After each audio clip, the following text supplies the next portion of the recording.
Real quick, my business is a starters club. I help people go from idea to profitability. I will totally share the truth. And I talk all things business. So if you're trying to start or build a business, I'm your girl to follow. Swipe up, swipe right. If you have any other imperfect people out there, invite them in this one, because I'm going to spill the beans on how I screwed up. We're going to have a full room because everybody's like, whoa, you screwed up.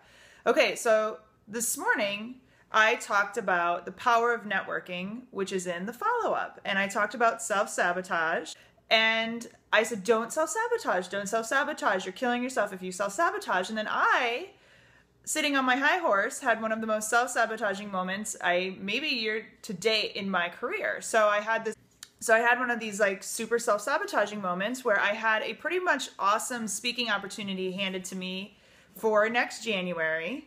Yeah, it's great. I had a great speaking opportunity handed to me in January, and they needed one document. One document. Now, this is kind of like tedious document that I hadn't put together yet. It wasn't a speaker sheet. It wasn't a bio. It was like a resume, but not really a resume. And no problem, totally honest. And I had to make myself sound important, and I was kind of like, oh God, I'm a little nervous about doing that. And I sat on it. I sat on it for 2 months. 2 months. Get to it, I'll get to it, I'll get to it. Well, basically I pissed them off so badly because I sat on it for 2 months and they were like, screw you, we offered this great opportunity to you and basically you've snubbed us. Hey, Spotless Faces. So I felt like a jerk. And I totally messed up. I should have gotten it done. Probably could have done 2 less Periscopes in the last 2 months and gotten it done. And I'm telling you guys this story because it happens to everybody and you're going to screw up. Okay. So first of all, try not to screw up. That's my first lesson. But there is, hey, non-welcome. There's power in 2 sentences that I really want you guys to own. And the first sentence is, I'm sorry. And the second one is, I screwed up. Well, I sat and did this. You guys, it took me 30 minutes to do. Okay. It's that lame that I let it get to my head. And basically what they were upset, the person putting this event together was so upset because he felt like I didn't appreciate the opportunity when that was completely opposite of how I felt. Completely opposite of how I felt.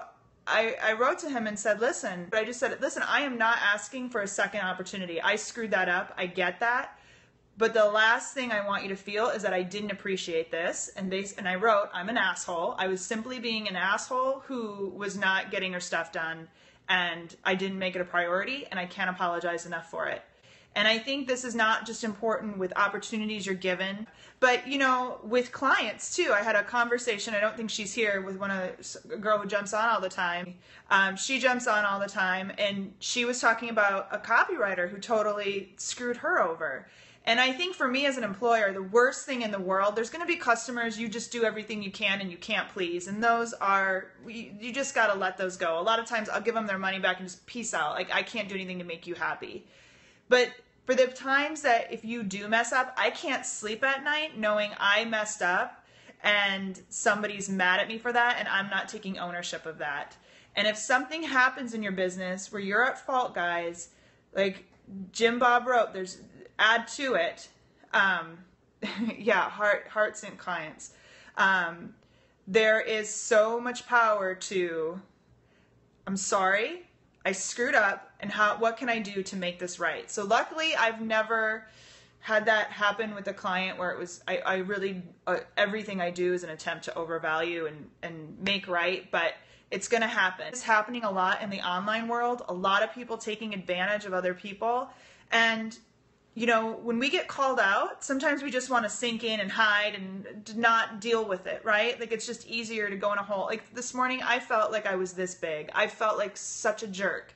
And, you know, sometimes we want to lash out. Well, you don't understand. I've got 2 kids. I've got a business I'm trying to run. I'm trying to finish a book and blah, blah, blah, you know, and those are excuses because, like I said, I easily could have gone on 2 less Periscopes over the course of 2 months and gotten this stuff done. The truth of the matter is I put it off to the side. I didn't respect them enough to get it done, and I screwed up. Think about the times like you've been wronged with a company. If they screw up, just do it. I agree. You know, when they've screwed up, I've had some situations where if they just say, listen, I own it. I messed up. I'm sorry. It goes a long way. Simple lesson. Luckily, my apology did right. But just understand, guys, you're gonna screw up. And when you feel this little because you screwed up, don't lash out on the excuses, because that's all they are, excuses.